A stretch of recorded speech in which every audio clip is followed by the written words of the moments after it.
Night had fully fallen on the city, but in Shin Young-woo's small apartment, the only light came from the soft glow of the virtual reality capsule. He sat inside, his face set with a grim determination that bordered on desperation. "Now, should we have another go?" he muttered to the empty room. "Even if I lost everything, I should at least check out the new class." He ran a hand over the capsule's worn interior. "It should be fine, as long as this old thing holds on." He took a deep, resolute breath. "I'm going to win back all my money, no matter what." The world dissolved into light and code, reforming not into the familiar darkness of the Patreon dungeon, but under a bleak, gray sky. A loading light faded among the twisted branches of a withered tree, leaving Grid standing there in nothing but his underwear. He looked around in confusion. "This isn't the cave from yesterday. It's still Patreon, but I've never been here." The air was cold and still. "Banishing me for a simple betrayal is a bit much," he grumbled, scanning the desolate landscape. "I need to find a signpost, a landmark, anything." His eyes were drawn upward to a structure that made his blood run cold. An eerie mountain, pockmarked with dark, cave-like holes, loomed before him. Driven by a morbid curiosity, he crept towards one of the larger openings and peered inside. The sight within was chilling. Several sorcerers in grotesque masks stood in a circle, their hands emanating a dark purple energy as they chanted over a figure tied to a cross-like altar, a young woman with long silver hair. What kind of place is this?" Grid whispered in shock. "Why is it so gloomy?" A system window materialized in front of his eyes, its text glowing with a sinister light. "You have entered the Yatan Temple." Grid's face paled. "A temple? That's a zone for players above level 150. He pulled up his status window, the reality of his situation crashing down in brutal, numerical detail. Username, Grid. Level, -1. Class, Pagma's Descendant. Title, One Who Became a Legend. Health, 14 out of 14. Mana, 3 out of 3. Strength, 1. Energy, 1. Agility, 1. Intelligence, 1. Dexterity, 1. Self-control, 1. Tenacity, 1. Nobility, 1. Insight, 1. Attribute points, 0. Weight, 3035 over 20. The weight limit has been exceeded by 200%. Movement speed has been reduced by 100%. You have been restricted in using skills. The probability of entering a weakened state has increased greatly. -1 level. It's actually not a bug. It's my reality. He breathed, the sheer awfulness of his stats almost comical. But then, his eyes caught a glimmer of hope further down the list. You can wear all items unconditionally, but other penalties will be applied depending on the item restrictions. It has become much easier to gain reputation points. It has become easier to make an impression. A slow smile spread across his face. Time for a test drive. He focused, and 2 items materialized from his inventory. The Mangle's plate armor snapped into place around him, the polished silver plates fitting together seamlessly over a flexible black undersuit. In his hand, the Mammon greatsword appeared, its long blade gleaming with a faint blue light. "I can equip level 60 items!" he exclaimed, marveling at the gear that should have required 200 strength. But the system notifications quickly tempered his excitement. Penalties applied.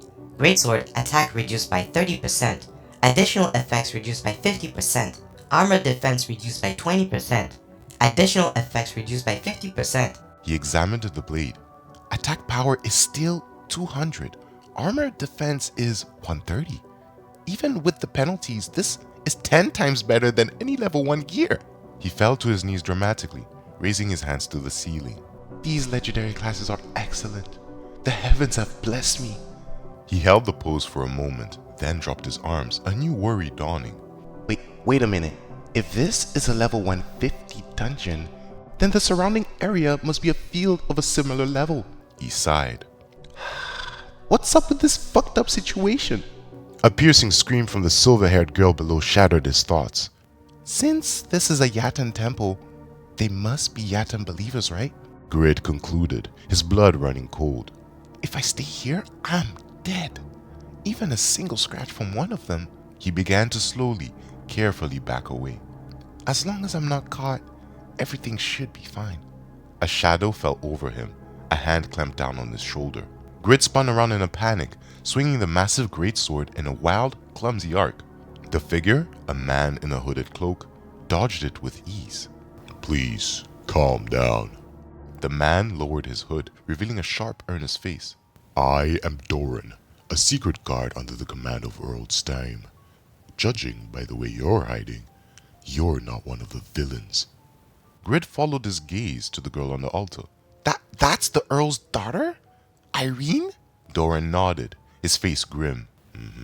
She was kidnapped during my vacation. He looked at Grid, a flicker of hope in his eyes. Despite this situation, it's good to have someone on my side. A new, terrifyingly familiar system window flashed before Grid. Rescue the Earl's esteemed daughter, S-Class. You must save Irene within 1 hour. Reward, 3,000 gold. Possible reward, become the Count's son-in-law. In case of failure, -2 levels. Grid stared, aghast. This NPC had just thrust a suicide mission onto him without any warning.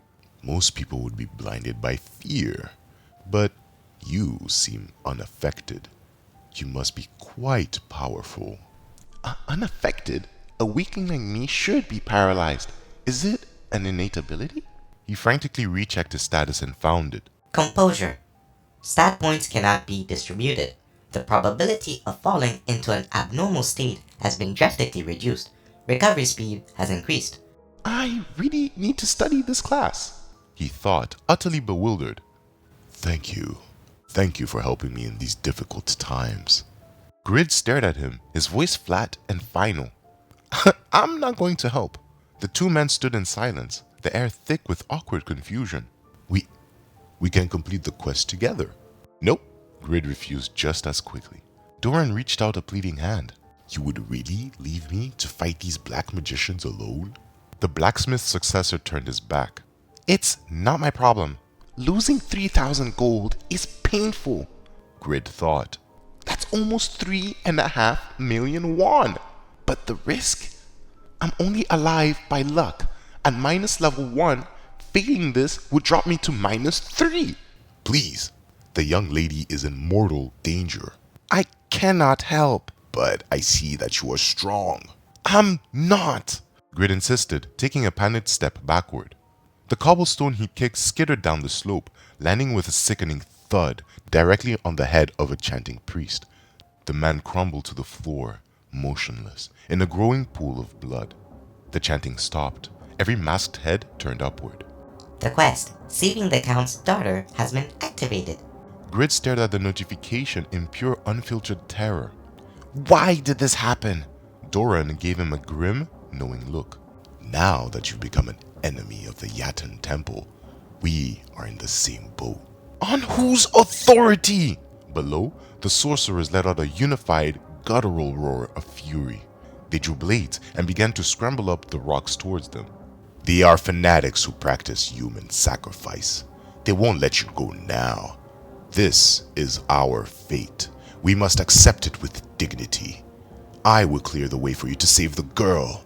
He drew a pair of throwing knives ready to face the horde. Grid, standing behind him, watched the tide of armed fanatics surging forward. There were too many, far too many. Despite the magnificent armor and the glowing greatsword, his face was pale as a sheet. The enemies were closing in with wild cries.